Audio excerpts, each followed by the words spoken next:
Oh boy, where do we even begin with this one? Zachary Levi endorsing Donald Trump is like a bomb going off in the middle of Hollywood's well-manicured, liberal garden party. The second he said, "Hey, I'm voting for Trump," the entertainment industry's elites probably clutched their pearls so hard they popped a few stitches in their Botox. The idea that Hollywood is secretly full of conservatives who are too scared to speak out, honestly, that's like saying all the vampires in Twilight secretly want to sunbathe in Malibu. If that's true, they're doing a pretty good job of hiding it, because it's a ghost town when it comes to anyone daring to go off the approved narrative. And look, we've got to talk about Whoopi and her gang on The View.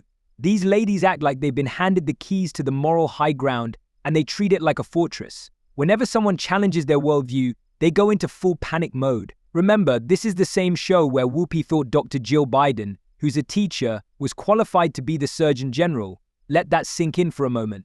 Their arguments have all the nuance of a bumper sticker. So when Levi suggested that Hollywood isn't exactly the diverse political haven they claim to be, you knew they were going to lose it. Now, the thing about Whoopi Goldberg and the crew at The View, oh, bless their hearts. They're the human equivalent of Twitter outrage. They hear a dissenting opinion and immediately have to dive into the trenches to defend the liberal Hollywood utopia from the Zachary Levis of the world. Their argument that Hollywood is mixed is about as believable as saying cats and dogs are secretly best friends. Sure, every once in a while you might see one Republican actor out there, Jon Voight, or some random conservative nobody's heard of since the 90s. But let's be real, if you come out as anything other than a card-carrying Democrat in Hollywood, you're about as popular as pineapple on pizza. Then there's the lovely nugget about James Woods being involved in Oppenheimer but not getting credit because he didn't fit the image they wanted to portray.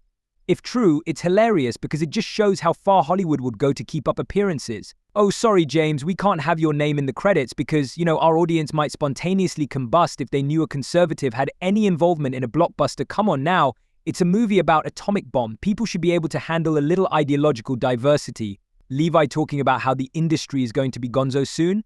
Well, maybe he's onto something. The whole entertainment business does seem to be tripping over its own feet lately. Whether it's endless reboots, overly preachy movies, or streaming services flopping around like fish out of water, things aren't exactly looking up.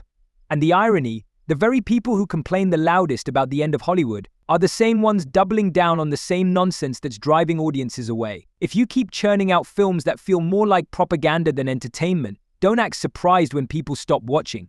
His advice to conservatives in the industry is kind of a now or never rallying cry. If you're going to speak up, might as well do it while the ship's still taking on water, right? Because if Hollywood's going down, you might as well get in a few parting shots before it sinks. Honestly, if the people working in showbiz have to worry about being blacklisted for simply saying, "Hey, I support a different candidate," maybe that whole land of the free thing could use a reality check.